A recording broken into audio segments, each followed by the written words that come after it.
శ్రీమాత్రే నమః. మీరందరూ వరలక్ష్మి వ్రతాన్ని ఎంతో ఆనందంగా, భక్తి శ్రద్ధలతో చేసుకున్నారు అని భావిస్తూ, మా ఇంటి వరలక్ష్మి వ్రతాన్ని ఈ వీడియోలో మీకు చెప్తున్నాను, చూయిస్తున్నాను. మీ అందరికీ ముందుగా అమ్మవారి దీవెన ఛానల్‌కి స్వాగతం. వరలక్ష్మి దేవికి ముందుగా మనము చేయవలసినవి ఏమి అంటే షోడశోపచారాలతో పూజ. షోడశోపచార పూజ అంటే అమ్మవారికి ఎంతో ఇష్టం. ఎందుకంటే మనం అమ్మవారిని వైకుంఠం నుండి ఆహ్వానిస్తున్నాము విష్ణుమూర్తితో సహా. మరి అమ్మవారికి సపర్యలు చేయాలి కదా! ఈ విధంగా అమ్మవారికి కలశాన్ని ఏర్పరచుకొని కలశం పైన మనము ఏదైనా బంగారు లేదా వెండి లేదా ఇత్తడి ఏదైనా ప్రతిమని మనం పెట్టుకోవాలి. పెట్టుకొని ముందు కలశాన్ని మనము కలశంలో నీళ్ళని మనం ఆవాహనం గంగే చేమునే చేవ గోదావరి సరస్వతి నర్మదే సింధు కావేరి జలేస్మిన్ సన్నిధిం కురు అని మనం కలశంలోని నీటిని గంగాదేవితో సమానంగా ఆవాహనం చేసి గంధము, పసుపు, కుంకుమ, అక్షింతలు ఏవైనా పువ్వులు లేదంటే మామిడాకు లేదంటే తమలపాకును వేసి అందులో మనము కలశంలోని నీళ్ళను పూజ చేసి కలశంలోని నీటిని మనం మన పైన చల్లుకొని చుట్టుపక్కల ఉన్న వస్తువుల పైన పూజ సామాన్ల పైన చల్లుకోవాలి. అదే విధంగా మనము తర్వాత ఆచమనం చేసుకోవాలి. ఆచమనం చేసుకున్న తర్వాత మనము కలశంలోని నీటిని ఆవాహనం చేస్తాం కదా! మనం దీపారాధన చేసి మొదటగా గణపతి పూజ. మేమైతే పోక గణపతికి పూజ చేస్తాము. చాలామంది ఇళ్లల్లో పసుపు గణపతిని చేసి పూజిస్తూ ఉంటారు. మీ ఇష్టము. అయితే విగ్రహానికి లేదైనా పసుపు గౌరమ్మ, పసుపు గణపతిని పూజించవచ్చు.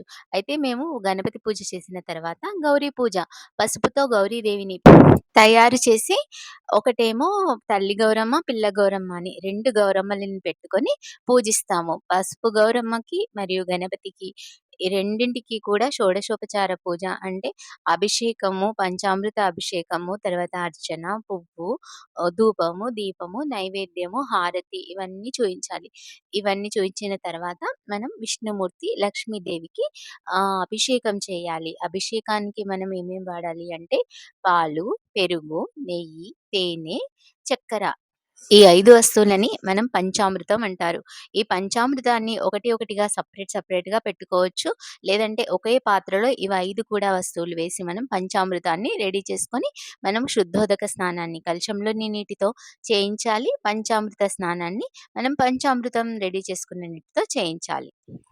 తర్వాత మనము ఇంకా గంధము, పసుపు, కుంకుమ, అక్షింతలతో అమ్మవారిని, గణపతిని మంచిగా అలంకరించి గణపతి పూజ చేసుకొని, గౌరీ పూజ చేసుకున్న తర్వాత మనము విష్ణుమూర్తి, లక్ష్మీదేవి ప్రతిమలని మంచిగా పక్కపక్కన పెట్టుకొని అమ్మవారిని, అయ్యవారిని ఎంతో ఇష్టంగా, ప్రేమతో అభిషేకించాలి. పంచామృతంతో అభిషేకించాలి. ఎంతో ఇష్టంగా స్వీకరిస్తారు అమ్మవారు, అయ్యవారు అభిషేకాన్ని. మనలో ఉన్న ఏ ఒక్క బాధనైనా, ఎంతటి పెద్ద కష్టాన్నైనా తీసివేసేది ఎవరు అంటే దేవతలు. దేవతలను పొందడానికి కదా ఇన్ని వరాలు, ఇన్ని నోములు, ఇన్ని వ్రతాలని కురిపించేది భగవంతుడు మనకి ఇచ్చింది. మన కోరికలను నెరవేర్చుకొని ధర్మబద్ధంగా మనము జీవితాన్ని జీవిస్తూ ఇప్పుడు వరలక్ష్మి వ్రతం చారుమతి యొక్క కథ ఎంత ధర్మబద్ధంగా ఉంటుంది మనం ఇప్పుడు ఈ వీడియోలో తెలుసుకుందాం.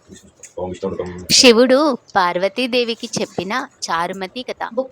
పూర్వం ఒకరోజు కైలాస పర్వతంపై పరమేశ్వరుడు ఆసీనుడై ఉండగా పార్వతీదేవి ఆయనను భక్తితో నమస్కరించి ఇలా అడిగింది, నాథ, లోకంలోని స్త్రీలు సుఖ సంతోషాలతో, సిరి సంపదలతో, కుటుంబ క్షేమంతో జీవించడానికి ఏదైనా వ్రతాన్ని ఆచరించాలి కదా.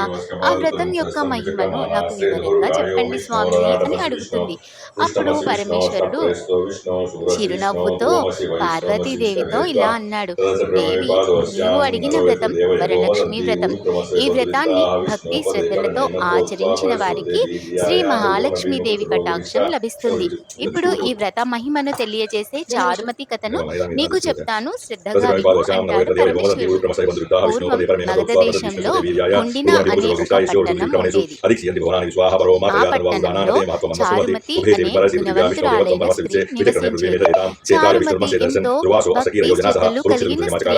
భర్తను, అత్తమామలను గౌరవిస్తూ ఇంటి బాధలను ఎంతో శ్రద్ధగా నివర్తించేది. పెద్దల పట్ల వినయం, అందరి పట్ల దయ, భగవంతునిపై అపారమైన భక్తి ఆమెకుండేది. ఆమె మంచితనానికి, భక్తికి సంతోషించిన శ్రీ వరలక్ష్మీదేవి ఒకరోజు చారుమతికి స్వప్నంలో దర్శనమిచ్చింది. అమ్మవారు చారుమతితో ఇలా అన్నారు: చారుమతి, శ్రావణ మాసంలో పౌర్ణమికి ముందు వచ్చే శుక్రవారం నాడు నన్ను వరలక్ష్మి స్వరూపంగా భక్తితో పూజించు. ఈ వ్రతాన్ని శ్రద్ధగా ఆచరించు. అమ్మవారి దర్శనంతో చారుమతి ఎంతో ఆనందించింది. తెల్లవారిన తర్వాత తనకు వచ్చిన దివ్య స్వప్నాన్ని భర్తకు, అత్తమామలకు వివరించింది. వారు కూడా ఎంతో సంతోషించి అమ్మవారు చెప్పిన విధంగా వరలక్ష్మి వ్రతం చేయమని ఆమెను ప్రోత్సహించారు. చారుమతి తన ఇరుగు పొరుగు స్త్రీలకి కూడా ఈ విషయాన్ని తెలియజేసింది. చూడండి, ఇప్పుడు కాలంలో ఈ విధంగా ఉన్నారా, మనకి మంచి జరిగితే అమ్మో ఎత్తి వాళ్ళకు కూడా మంచి జరుగుతుందేమో అని మనం చెప్పం. కానీ చారుమతి అలా చేయలేదు. అదే ధర్మబద్ధం. అందరూ ఎంతో భక్తితో ఆ పవిత్రమైన శ్రావణ శుక్రవారం కోసం ఎదురు చూశారు. ఒక శుభదినం గాని వచ్చింది. అందరూ తెల్లవారుజామునే నిద్ర లేచి తల స్నానం చేసి ఇళ్లను శుభ్రం చేసుకుని పూజకు కావలసిన ఏర్పాట్లను చేసుకున్నారు. చారుమతి కూడా భక్తి శ్రద్ధలతో వరలక్ష్మీదేవిని ప్రతిష్ఠించి షోడశోపచారాలతో పూజ చేసింది. అమ్మవారికి పుష్పాలు, పసుపు, కుంకుమ నైవేద్యం సమర్పించి మంగళ హారతిని ఇచ్చింది. ఆ తర్వాత అందరూ కలిసి వరలక్ష్మీదేవిని స్తుతిస్తూ వ్రత కథను విన్నారు. పూజ పూర్తయిన తర్వాత చారుమతి మరియు ఇతర స్త్రీలు భక్తి శ్రద్ధలతో ప్రదక్షిణలు చేయడం ప్రారంభించారు. మొదటి ప్రదక్షిణ పూర్తి చేయగానే వారి కాళ్ళకు అందమైన గల్లుగల్లుమనే గజ్జెలు ప్రత్యక్షమయ్యాయి. రెండవ ప్రదక్షిణ పూర్తి చేయగానే చేతులకి కంకణాలు, ఆభరణాలు ప్రత్యక్షమయ్యాయి. మూడవ ప్రదక్షిణ పూర్తయ్యేసరికి వారి ఇళ్లలో సిరి సంపదలు, ఐశ్వర్యం వెల్లివిరిసినట్లు అనిపిస్తుంది. అయితే అందరూ ఆశ్చర్యపోయి ఆనందంతో శ్రీ వరలక్ష్మీదేవిని స్తుతించారు. అమ్మా, నీ కృప వల్ల మాకు ఈ మహాభాగ్యం కలిగింది. నీ అనుగ్రహం ఎల్లప్పుడూ మా కుటుంబాలపై ఉండాలి అని ప్రార్థించారు. శ్రీ వరలక్ష్మీదేవి వారి భక్తికి సంతోషించి వారికి సకల శుభాలను ప్రసాదించిందని ఈ కథ మనకి చెబుతుంది. సాక్షాత్తు పరమశివుడు పార్వతీదేవితో చెప్పిన చారుమతి కథని మనందరం కూడా చేసుకొని మనందరి ఇళ్లలో కూడా బట్టకి పొట్టకి అంటారు కదా, ఆ విధంగా ఏ కష్టం లేకుండా ఉండాలని మనకి ఎంతో భాగ్యాన్ని కలిగించిన ఈ వరలక్ష్మి వ్రతం. ఈ చారుమతితో పాటు ఆ పట్టణంలో స్త్రీలు ప్రతి సంవత్సరం శ్రద్ధాభక్తులతో వరలక్ష్మి వ్రతాన్ని ఆచరించారు. ఇలా శ్రీ వరలక్ష్మి వ్రత మహిమ లోకంలో ప్రసిద్ధి చెందింది. పార్వతీదేవికి పరమేశ్వరుడు ఈ కథను చెప్పి, దేవి భక్తి శ్రద్ధలతో వరలక్ష్మి దేవిని ఆరాధించే వారికి అమ్మవారి కృప ఎల్లప్పుడూ ఉంటుంది. ఈ వ్రతాన్ని భక్తితో ఆచరించి అమ్మవారిని స్మరించాలి అని వివరించారు. శ్రీ వరలక్ష్మీదేవి మనందరినీ సుఖ సంతోషాలతో, ఆరోగ్యంతో, శాంతితో, సిరి సంపదలతో అనుగ్రహించుగాక. శ్రీ వరలక్ష్మీదేవి పూజ అందరి ఇళ్లలో కూడా ఎంతో ఆనందాన్ని ఇచ్చిందని మేము కూడా భావిస్తూ ఈ విధంగా మా ఇళ్లలో 16 కొమ్మలతో పూజిస్తాము వరలక్ష్మీదేవిని. 16 కొమ్మలతో పూజించి పంచపల్లవాలుగా భావిస్తాము. తర్వాత అమ్మవారికి ఇలా పూలదండని అలంకరించి మంచిగా వడ్డానము అన్ని పెట్టి అమ్మవారిని సాక్షాత్తుగా నిజంగా మన కళ్ళ ముందర ఉన్నట్టుగా భావించి ఆమెను ఎంతో భక్తి శ్రద్ధలతో ప్రేమపూర్వకంగా ప్రేమించినట్టుగా అమ్మవారికి మనం పూజించి మనము మళ్ళీ వచ్చే సంవత్సరం వరకు ఏ కష్టం లేకుండా కాపాడుతుంది అని ఈ భగవంతుని యొక్క వరలక్ష్మీదేవి యొక్క పూజ చేస్తూ ఉంటాము. ముఖ్యంగా కావలసింది భక్తి, శ్రద్ధ, వినయము, విధేయత. ఎలా మాట్లాడాలి, ఏది మాట్లాడాలి, ఎంతవరకు మాట్లాడాలి అనేది నేర్చుకుంటే అమ్మవారు మన వెనుక తిరుగుతూ వస్తుంది. అమ్మవారి వెనకాల మనం తిరగాల్సిన అవసరం లేదు.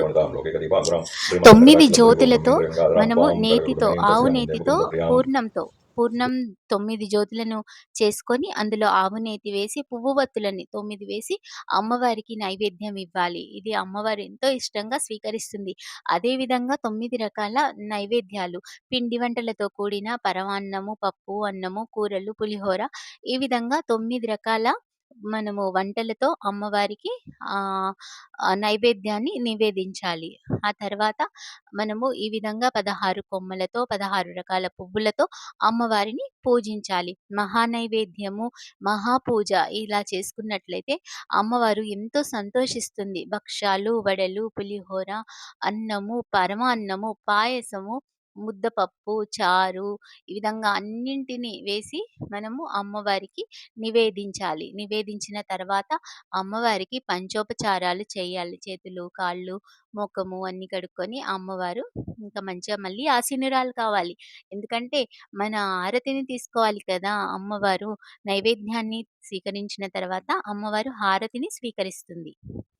ఈ విధంగా అమ్మవారికి మొదటగా గణపతికి, గౌరికి హారతి ఇచ్చిన తర్వాత మనము ఆ 9 రకాల జ్యోతులు వేస్తాం కదా! వాటితో మళ్ళీ మనం అమ్మవారికి హారతిని ఇవ్వాలి.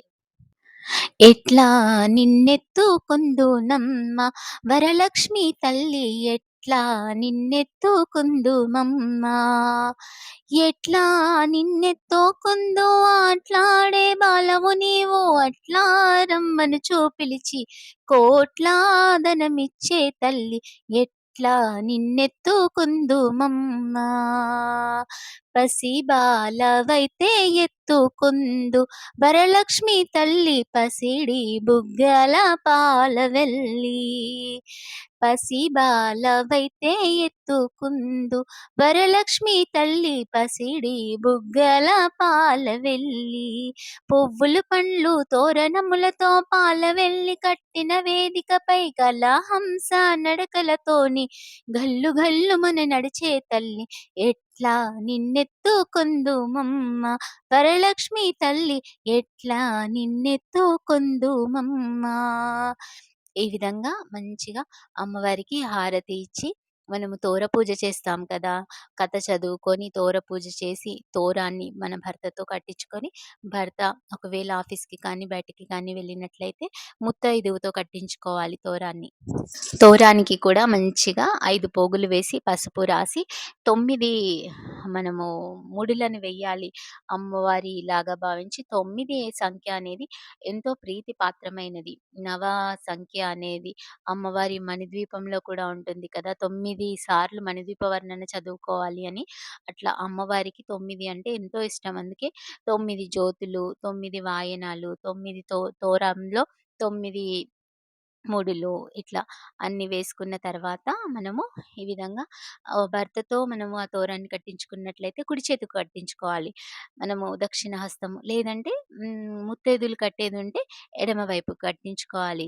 ఇదండి ఇవాల్టి మా అమ్మవారి ఛానెల్‌లో వరలక్ష్మీదేవి యొక్క విశేషమైన పూజ, కథ.